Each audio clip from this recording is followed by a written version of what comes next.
जय हिंद प्यारे साथियों, कैसे हैं आप सभी। प्रगति परिवार एक बार फिर से आप सभी का स्वागत करता है। हम उम्मीद करते हैं कि आप लोग एकदम ज़बरदस्त तरीके से अपनी पढ़ाई को जारी किए होंगे और आप एकदम स्वस्थ और मस्त होंगे।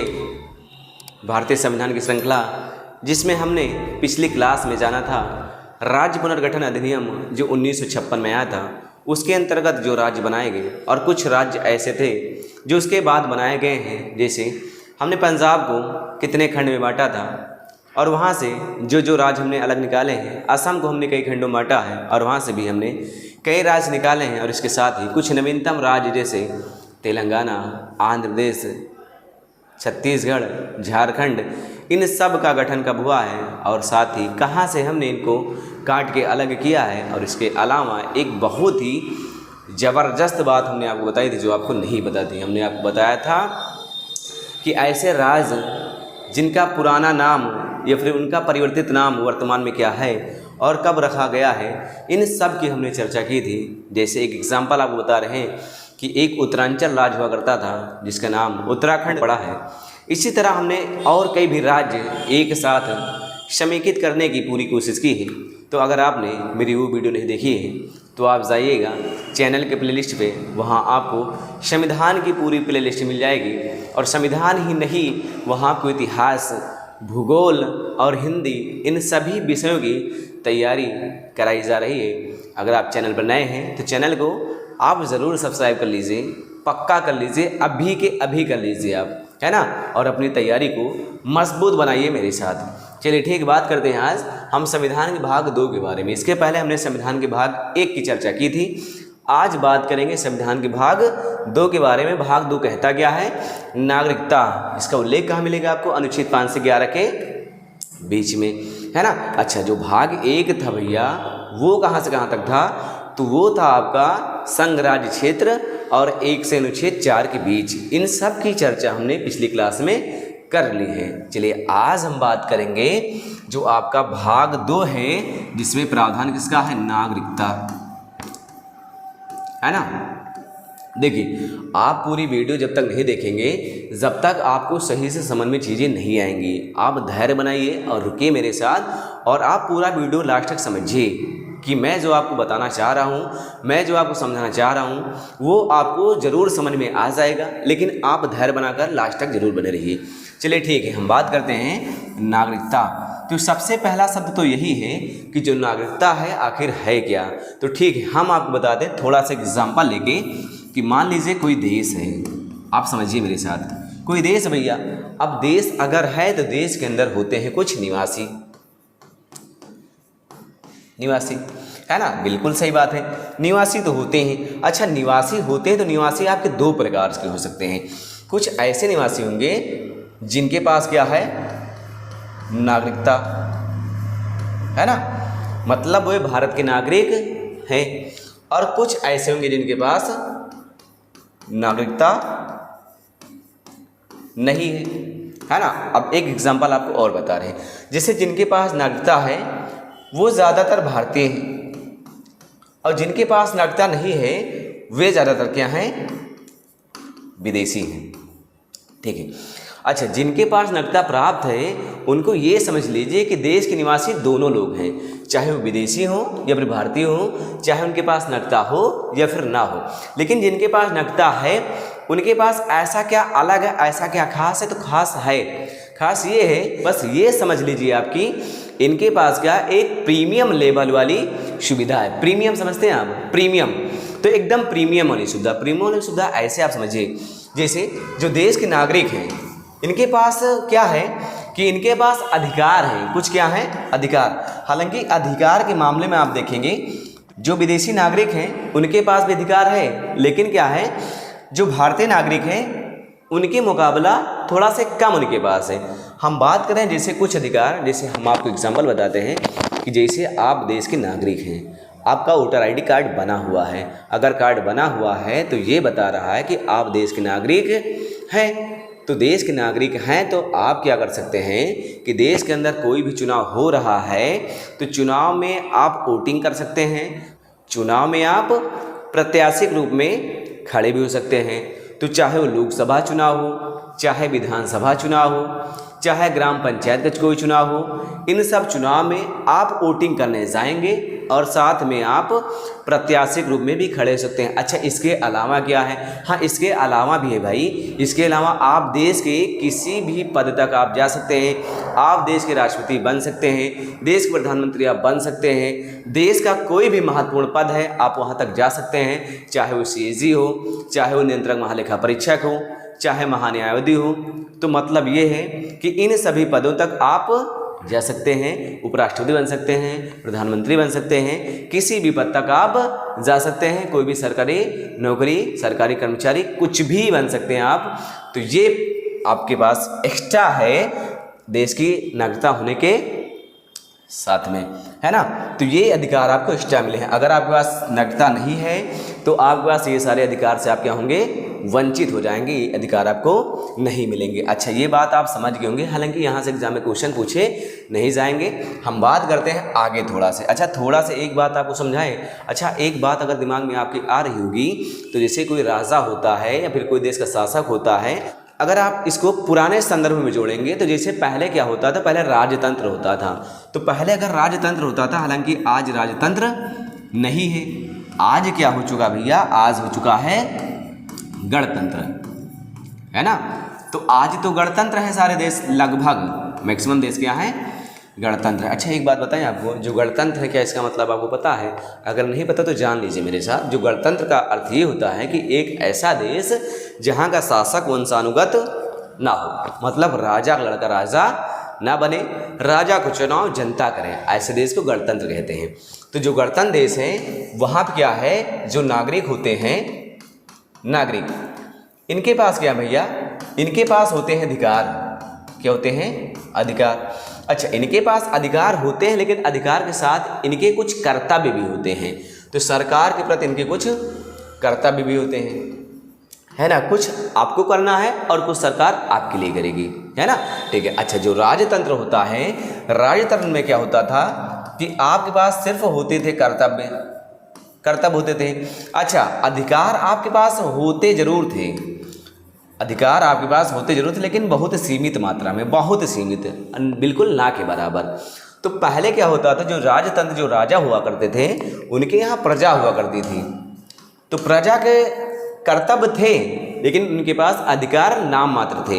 हालांकि वो राजा के ऊपर डिपेंड करता है कि राजा कैसा है। हो सकता है कोई राजा ज़्यादा अधिकार दे दे और कोई राजा कम दे दे, लेकिन आज वाली जो व्यवस्था गणतंत्र में है, अधिकार देना ही देना पड़ेगा। तो आपके पास अधिकार भी है और आपके पास क्या? मौलिक कर्तव्य। तो जैसे पहले प्रजा हुआ करती थी, तो वैसे आज नागरिक लगभग एक जैसी चीज़ें हैं। ये बात आप समझ गए होंगे। हालांकि ठीक है, हम आगे बढ़ रहे हैं। आगे आपको ये समझा रहे हैं कि जो नागरिकता है, नागरिकता, ठीक। अब इसके बारे में जो क्वेश्चन आपसे पूछे जाएंगे, वो क्वेश्चन ये पूछे जाएंगी कि सबसे पहली बात तो ये किस भाग में है? तो भाग 2 में है। अच्छा, भाग 2 में है। इसके साथ अगर आपसे पूछा जाए कि ये किस सूची के विषय है, तो ये सूची है संघ सूची। संघ सूची। अच्छा, संघ सूची आप समझ रहे हैं। संघ सूची से ये मतलब है कि ये सूची, इस सूची में जितने भी विषय रखे गए हैं उन पर कानून बनाने का अधिकार सिर्फ संसद के पास होगा। इसी सूची को हम संघ सूची कहते हैं। तो एक हम पॉइंट यहाँ लिख सकते हैं कि कानून या फिर विधि बनाने का अधिकार, विधि बनाने का अधिकार किसके पास होगा? सिर्फ और सिर्फ संसद के पास होगा। तो क्या संसद ने ऐसी कोई अभी तक विधि बनाई है? तो इसका जवाब है हाँ, बनाई है। हम आगे वाली क्लास में देखेंगे कि संसद द्वारा जो विधियां बनाई गई हैं नागरिकता को लेकर, उनके लिए अलग से क्लास हम करेंगे, है ना। अच्छा, इसके बारे में एक बात आपको और ध्यान देनी है। वो बात क्या है कि जो भारत की नागरिकता है ये कैसी है, इसकी प्रकृति कैसी है? प्रकृति, तो प्रकृति भैया इसकी क्या है? इकहरी है ना, इकहरी। अच्छा, इकहरी मतलब एकल। अब आप ये सोच रहे होंगे कि एकल इकहरी क्या है? चलिए समझिए। देखिए, हम जान रहे हैं कि भारत जो है 28 राज्यों में बटा हुआ है। हम यूपी से मान लीजिए हैं, तो हम यूपी के तो निवासी है ही हैं और साथ साथ हम भारत के भी तो निवासी हैं। हमारे ऊपर दो सरकार शासन कर रही है, एक राज्य सरकार और एक हमारी केंद्र सरकार। तो जो राज्य सरकार है उसके लिए हमें अलग से कोई नागरिकता नहीं लेनी है। क्या आपको राज्य के लिए कोई अलग से कार्ड बनाया जाता है? नहीं, पूरे देश का सिर्फ एक ही वोटर कार्ड होता है जो नागरिकता को प्रमाणित करता है ना। तो मतलब यह है कि राज्य के लिए अलग से और देश के लिए अलग से ऐसा प्रावधान नहीं है। पूरी इंडिया के लिए सिर्फ एक ही नागरिकता है, इकहरी। तो पूरे देश के लिए, अच्छा दोहरी से तात्पर्य हम जानते हैं जो हमारा देश अमेरिका है, अमेरिका में क्या है, दोहरी है। वहाँ राज्य के लिए अलग नागरिकता और देश के लिए अलग, वहाँ दो टाइप से है। तो भारत कैसे है, इकहरी, फिर क्या है, एकल। हमें यूपी की नागरिकता नहीं लेनी है, हमें सिर्फ एक देश की, हम भारतीय हैं, हमारे पास भारतीय नागरिकता है। ठीक, ये बात हो गई। अच्छा एक बात आप यहीं और समझ लीजिए, वो बात क्या है कि जो नागरिकता संबंधी विषय हैं ये किस मंत्रालय के अधीन है? मंत्रालय, ये मंत्रालय है गृह मंत्रालय। तो गृह मंत्रालय के अधीन आपका क्या है, नागरिकता। तो ये तो हुआ संविधान के जो संवैधानिक प्रावधान है नागरिकता को लेकर। अच्छा एक बात सबसे इम्पोर्टेंट जो तो छूट ही जा रही थी, आप भी सोच रहे होंगे वो बात क्या है। तो बात ये छूट रही है कि जो हमने इकहरी नागरिकता, एकल नागरिकता ग्रहण की है, भारत की इकहरी नागरिकता है, तो ये हमने संविधान के स्रोतों में कहीं से लिया है क्या? तो हाँ लिया है हमने। अच्छा कहाँ से लिया है ये जानना जरूरी है, क्योंकि ये क्वेश्चन आपको एग्जाम में पूछा जा सकता है। तो जो हमने नागरिकता ग्रहण की है वो कहाँ से है? तुमने ब्रिटेन से लिया है, ब्रिटेन से। तो नागरिकता वाला प्रावधान हमने कहाँ से लिया है? ब्रिटेन से। तो इसका स्रोत क्या है? स्रोत है भैया ब्रिटेन है ना। ठीक है, ये बात हुई। ठीक है, आगे हम बात करेंगे जो हमारी नागरिकता है वहाँ अनुच्छेद 5 से 11 तक की बातें। तो चलिए बात करते हैं अनुच्छेद 5 से 11 की बीच की बातें। ठीक है, बने रहिए आप हमारे साथ, आपको हर चीज़ें स्टेप बाय स्टेप जरूर समझ में आ जाएंगी। तो चलिए बात करते हैं जो अनुच्छेद 5 है, हमें 5 से 11 की बात करनी है। तो सबसे पहले हम बात करेंगे अनुच्छेद 5 की है। अच्छा अनुच्छेद 5 में ऐसा क्या है? तो देखिए जब हमारा देश आज़ाद हो गया, आज़ादी के बाद ये हुआ मामला कि देश की नागरिकता किसे दी जाए किसे ना दी जाए, क्योंकि यहाँ कुछ पाकिस्तान के लोग भी यहाँ थे और कुछ हिंदुस्तान के लोग भी थे। कहने का तात्पर्य हमारा ये है कि जब देश का विभाजन हो गया, पाकिस्तान अलग हुआ, हिंदुस्तान अलग हुआ, तो देश के जो निवासी हैं किसको नागरिकता मिलनी चाहिए, क्योंकि बहुत से अंग्रेज भी यहाँ रुके थे और कुछ भारतीय विदेश में भी जाकर फंसे थे। तो नागरिकता कैसे दी जाए सबको, यही प्रावधान अनुच्छेद 5 में रखा गया है। तो यहाँ हम लिखेंगे जो लिखा गया अनुच्छेद 5 में, संविधान संविधान संविधान लागू होने के समय नागरिकता। अब आप भी सोच रहे होंगे कि कैसा वर्ड लिख दिया गया है। अच्छा इसको हम आपको समझा रहे हैं। संविधान लागू होने के समय जो नागरिकता दी गई थी वो 3 प्रकार से थी, वो तीनों प्रकार आपको जानने हैं। जैसे एक बात तो ये बताई गई कि जन्म के आधार पर, अगर आपका जन्म हिंदुस्तान में हुआ है, मतलब हिंदुस्तान या फिर पाकिस्तान किसी भी क्षेत्र में जो हमारा पुराना रीजन था, हिंदुस्तान पाकिस्तान मिलाकर अगर उस रीजन के अंतर्गत आपका जन्म कहीं हुआ है तो आपको नागरिकता मिल जाएगी। तो यहाँ सबसे पहली बात है जन्म के आधार पर, जन्म के आधार पर। ठीक, अच्छा जो दूसरी बात बताई गई जन्म के आधार पर, अब ऐसे मान लीजिए कि कुछ ऐसे लोग हैं जिनका जन्म भारत में ना हुआ हो। तो जन्म अगर भारत में नहीं हुआ है तो यदि उनके माता पिता का जन्म भारत में हुआ है तब भी आपको नागरिकता मिल जाएगी, है ना। तो जन्म माता पिता का जन्म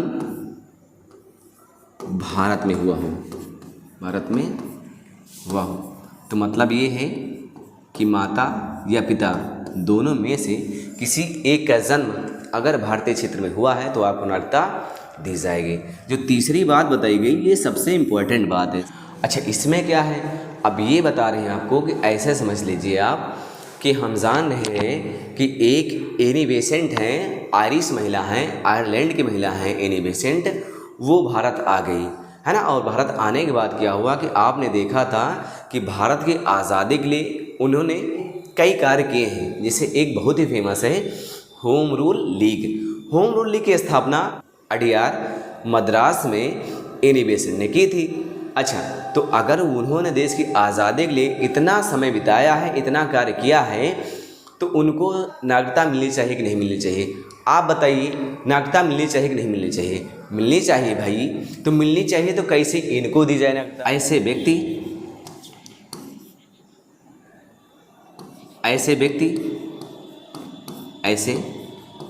व्यक्ति जो संविधान लागू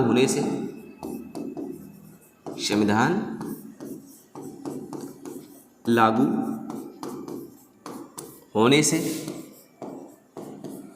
5 साल या उससे अधिक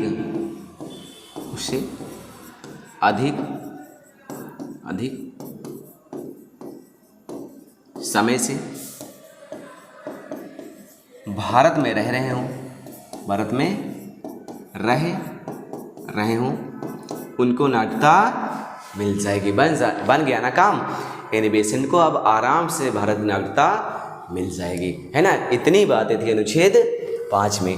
ठीक है, अब आगे बात करते हैं। जो अगला आर्टिकल हमारा है अनुच्छेद 6 के बारे में। अनुच्छेद 6 क्या बता रहा है? अनुच्छेद 6 आर्टिकल 6। तो आर्टिकल 6 ये बताता है कि देखिए, ऐसे समझिए आप कि जब देश का विभाजन हुआ, पाकिस्तान अलग देश बना और भारत अलग देश बना, तो ऐसा हुआ था कि कुछ लोग जो पाकिस्तान के क्षेत्र में चले गए थे, पाकिस्तान के क्षेत्र से वो भारत आना चाहते थे। तो अगर पाकिस्तान क्षेत्र से कोई भारत आ रहा है तो उसको नागरिकता मिलेगी। तो यहाँ ये बताया गया कि पाकिस्तान हम पाक लिख रहे हैं, पाक से भारत आए लोगों को नागरिकता, है ना। तो पाकिस्तान से अगर कोई भारत आ रहा है तो उसको नागरिकता मिल जाएगी पाकिस्तान क्षेत्र से। ठीक है, अगला जो अनुच्छेद 6 के बाद अनुच्छेद 7 है। अनुच्छेद 7 क्या बताता है, इसको आप थोड़ा ध्यान समझना। ये बताता क्या है, आप ये समझ लीजिए कि जब देश का विभाजन हो गया, पाकिस्तान अलग हुआ, हिंदुस्तान अलग हुआ, तो कुछ लोग ऐसे जो भारत क्षेत्र में थे और उनको लगा कि पाकिस्तान बन रहा है, पाकिस्तान तो अलग देश बन ही जाएगा, तो लोग क्या किए कि पहले से ही हिंदुस्तान छोड़ के पाकिस्तान चले गए। जब पाकिस्तान वहाँ चले गए और उसके बाद जब देश का विभाजन हो गया और पाकिस्तान ने उनकी कुटाई शुरू की, पाकिस्तान का असली चेहरा सबके सामने आया, वहाँ मार काट स्टार्ट हुई। अगर आपने नहीं सुना है तो आप गदर मूवी देख लेना, उसमें आपको मिल जाएगा। हालांकि गदर 2 भी आ गए तो आप 2 ही देखना, गदर नहीं, गदर 2 देखना आप, है ना। ठीक है, तो जब वहाँ पाकिस्तान में मार काट शुरू हुई तो इनको लगा कि हिंदुस्तान ही बेहतर है, हमें वापस चले आ जाना चाहिए। अच्छा, वापस अगर आ रहे हैं तो आप बताइए इनको नागरिकता मिलनी चाहिए कि नहीं मिलनी चाहिए? मिलनी चाहिए भाई। अगर सुबह का भूला शाम को घर आ जाए तो उसको भूला नहीं कहते, तो नागरिकता मिलनी चाहिए। तो यहाँ लिखेंगे अनुच्छेद 7 क्या बताता है कि ये पहले कहाँ थे? भारत में। भारत से पाक गए, पाक का मतलब पाकिस्तान गए, तो भारत से पाक गए, पुनः भारत आने पर नागरिकता। लेकिन इसमें थोड़ा सी बात ये है कि नागरिकता आपको ऐसे नहीं मिलेगी। आप पहले भारत में थे, फिर पाकिस्तान गए, फिर भारत आए, और हो सकता है आप फिर से पाकिस्तान चले जाए। तो आप पहले भारत आइए और यहाँ आप 6 महीने रुकिए, आप रजिस्ट्रेशन करवाइए अपना, और यहाँ 6 महीने आप रुकिए। 6 महीने बाद आपको नागरिकता मिलेगी नहीं मिलेगी सरकार तय करेगी। तो मिल भी सकती है और नहीं भी मिल सकती। इसका मामला वही है जिसे कहा जाता है कि आपको आईएएस बनना है तो कम से कम आपको ग्रेजुएशन पास होना चाहिए। तो इसका मतलब कदापि नहीं है कि आपने ग्रेजुएशन पास कर लिया तो आपको आईएएस बना ही दिया जाएगा। वो सरकार के ऊपर है कि आप 6 महीने यहाँ रहिए, नागरिकता मिलनी है फिर नहीं मिलनी है, सरकार डिसीजन इसका लेगी। तो यहाँ आप कराइए पहले रजिस्ट्रेशन,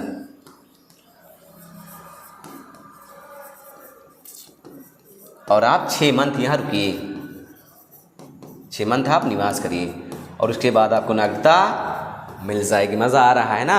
हाँ, मज़ा ज़रूर आएगा। अगर आएगा नहीं तो फिर जाएगा कहाँ? ठीक है, आगे बात कर रहे हैं अनुच्छेद 7 के बाद अनुच्छेद 8 के बारे में। अनुच्छेद 8 क्या बताता है? अच्छा, ये तो और मज़ेदार बात है, आप सुनिए मेरी बात ध्यान से। जैसे आपको एक बात बता रहे हैं कि कुछ देश में ऐसे युवा क्रांतिकारी थे जो देश के बाहर रहकर देश की आज़ादी की लड़ाई लड़ रहे थे। जैसे एक क्रांतिकारी बहुत ज़्यादा फेमस है, रास बिहारी बोस। आपने सुना जरूर होगा रास बिहारी बोस। ये वही व्यक्ति हैं जो दिल्ली षड्यंत्र जो 1912 में हुआ था, लॉर्ड हार्डिंग पर बम फेंका गया था, उस केस से बचकर निकल जाते हैं और सीधे जापान चले जाते हैं। जापान जाने के बाद वहाँ जापानी महिला से शादी कर लेते हैं और वहीं पूरा सेट हो जाते हैं। और इसके बाद क्या होता है कि वहीं से रहकर देश की आज़ादी के लिए आज़ाद हिंद फौज के साथ जुड़कर लगातार काम करते हैं। पूरा जीवन इन्होंने देश की आज़ादी के लिए लगाया था, है ना? तो क्या इनको नागरिकता मिलनी चाहिए फिर नहीं मिलनी चाहिए? तो ज़रूर है। देश आज हमारा आज़ाद हो चुका है, तो आ जाइए भैया वापस आप जापान से और आपको नागरिकता मिल जाएगी, है ना? तो अनुच्छेद 8 बताता है कि भारत के बाहर रह रहे भारतीयों को नागरिकता, है ना? ठीक है। अच्छा, अनुच्छेद 8 के बाद अगला भी देख लीजिए, अनुच्छेद 9 क्या बताता है? अनुच्छेद 9 में से क्या बात रखी गई? यहाँ ये बताया गया है कि मान लीजिए कि आप भारत में रह रहे हैं और हो सकता है कि बाय द वे आप विदेश चले जाएं। अमेरिका मान लीजिए आप चले गए, अमेरिका आप चले गए तो वहाँ आप रहने लगे और अमेरिका आपको जच गया, आप वहीं रहने लगे, वहीं शादी विवाह कर लिए और पूरी फैमिली के साथ आप वहीं सेट हो गए। अब आप वहाँ सेट हो गए तो कुछ समय बाद होगा क्या कि अमेरिका आपको अपने देश की नागरिकता दे देगा। तो आप अमेरिका की जब ग्रहण करेंगे तो भारत वाली आपकी स्वतः समाप्त हो जाएगी। मतलब ये है कि किसी विदेशी राज्य की नागरिकता प्राप्त करने पर भारत की नागरिकता समाप्त हो जाना आपको एक ही जगह की मिलेगी, है ना? तो यही बताया गया अनुच्छेद 9 में कि विदेशी नागरिकता प्राप्त करने पर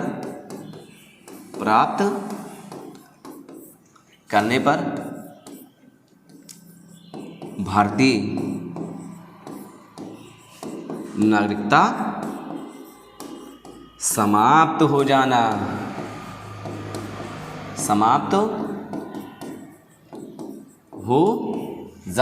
है ना? ये बात अनुच्छेद 9 की है। चलिए अगला अनुच्छेद देखते हैं, 10 क्या बताता है? अनुच्छेद 10, ठीक है। अनुच्छेद 10 में क्या बताया गया है कि अनुच्छेद 10 ये कहता है कि भाई देखिए, नागरिकता एक हिसाब से आपका कानूनी अधिकार है, तो अधिकार आपका बना रहेगा। और कब तक बना रहेगा? जब तक आप कोई देशद्रोही काम नहीं करेंगे। अब देशद्रोही काम करने से तात्पर्य ये है कि मान लीजिए, सपोज करिए आप कि हमारा युद्ध हो गया किसी पाकिस्तान से। अगर पाकिस्तान से हमारा युद्ध हो गया और आप क्या कर रहे हैं, आप कह रहे हैं कि पाकिस्तान जिंदाबाद, पाकिस्तान जिंदाबाद, ऐसे आप नारे लगा रहे हैं। तो ऐसे आप नारे लगा रहे हैं, एक तरफ सरकार हमारी परेशान है युद्ध में और आप देशद्रोही काम कर रहे हैं, आप पाकिस्तान जिंदाबाद नारे लगा रहे हैं, है ना? तो ऐसे अगर आप नारे लगाएंगे तो ये हुआ आपका देशद्रोह। तो अगर आप देशद्रोह का काम करेंगे मतलब सरकार की जो नीतियां हैं उनमें आप विघ्न डालेंगे, उसमें बाधा पहुंचाएंगे, सरकार के कार्य में आप बाधा पहुंचाएंगे। जाहिर बात है, सरकार की कोई योजना चल रही है, सरकार की कोई योजना जो सकारात्मक है, आप उस पर क्या कर रहे हैं, उस पर निगेटिव प्रभाव डालने हैं। निगेटिव प्रभाव अगर डालेंगे तो जाहिर बात है आप पे देशद्रोही कानून लग जाएगा, और कानून अगर लगा तो आपकी नागरिकता समाप्त हो जाएगी। तो अनुच्छेद 10 ये गारंटी लेता है कि आपकी नागरिकता तब तक बनी रहेगी जब तक आप कोई देशद्रोही काम नहीं करेंगे। अनुच्छेद 10 बताया गया है, यहाँ बताया गया है कि नागरिकता का बना रहना और कब तक भैया, जब तक कोई देशद्रोही काम नहीं करेंगे। अगर देशद्रोही काम आपने किया तो भैया कार्रवाई तगड़ी होगी आप पे, है ना। ठीक है, तो अनुच्छेद 10 ये बता रहा। अच्छा, एक अंतिम अनुच्छेद है, अनुच्छेद 11। चलिए उसको समझते हैं कि अनुच्छेद 11 में इसका प्रावधान क्या है। अनुच्छेद 11, अच्छा अनुच्छेद 11 ये बताता है कि मान लीजिए जब हमारा संविधान लागू हुआ उस समय की स्थिति को देखकर हमने नागरिकता लोगों को दे दी, लेकिन हो सकता है बाय द वे आने वाले समय में क्या हो कि जो नागरिकता देने का प्रावधान है उसमें उसका मिसयूज़ हो। तो मिसयूज़ अगर हो रहा है या फिर जो कमियां हैं उन कमियों को दूर करने के लिए किसी न किसी व्यक्ति के पास पावर होनी चाहिए ना। हाँ, तो यही बताया गया है अनुच्छेद 11 में कि अगर आपको नागरिकता विषय पर कोई कानून बनाना है, कोई संशोधन करना है तो आप कर सकते हैं, और शक्ति सिर्फ किसके पास होगी? संसद के पास। मतलब राज्य का कोई हस्तक्षेप नहीं है, यूपी एमपी किसी भी राज्य का कोई हस्तक्षेप नहीं है। हस्तक्षेप सिर्फ इसका है संसद का, लोकसभा, राष्ट्रपति और राज्यसभा का, है ना। तो अनुच्छेद 11 क्या कहता है कि नागरिकता पर कानून या फिर विधि बनाने का अधिकार, कानून या विधि ये संशोधन कह सकते हैं, संशोधन का अधिकार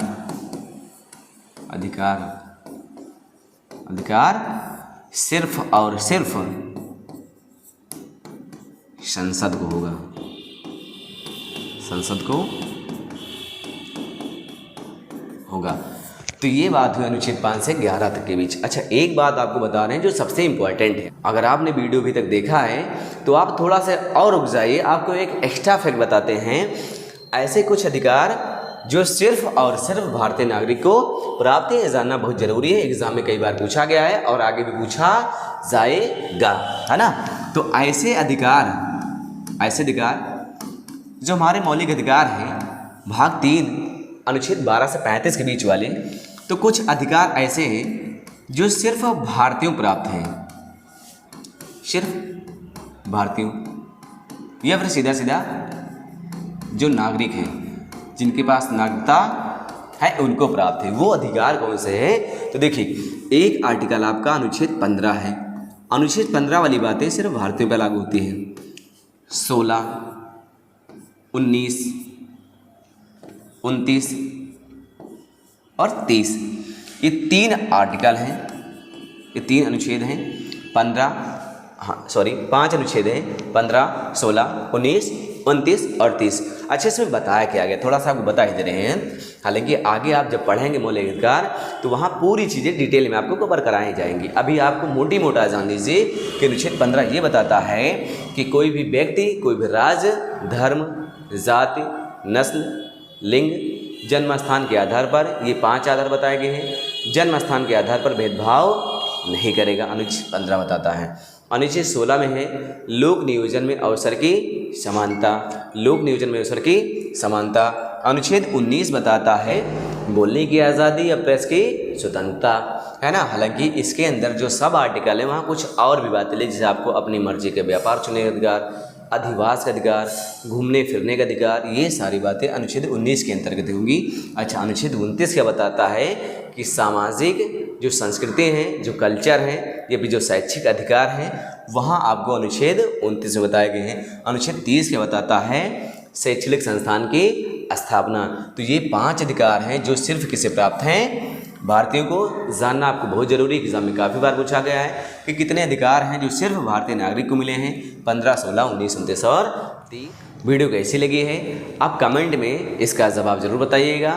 अगर आपने मेरी पूरी वीडियो ध्यान से देखी है तो आपको सिर्फ एक क्वेश्चन बताना है कमेंट में। आप ये बताइएगा जो हमारे देश में नागरिकता है जिसका प्रावधान इकहरी है या फिर एकल है, ये प्रावधान हमने किस देश से लिया है? आपको इसका जवाब कमेंट बताना है। मिलेंगे आपसे फिर से नई ऊर्जा, नए जोश, नए जुनून के साथ अगली वीडियो में। तब तक के लिए जय हिंद,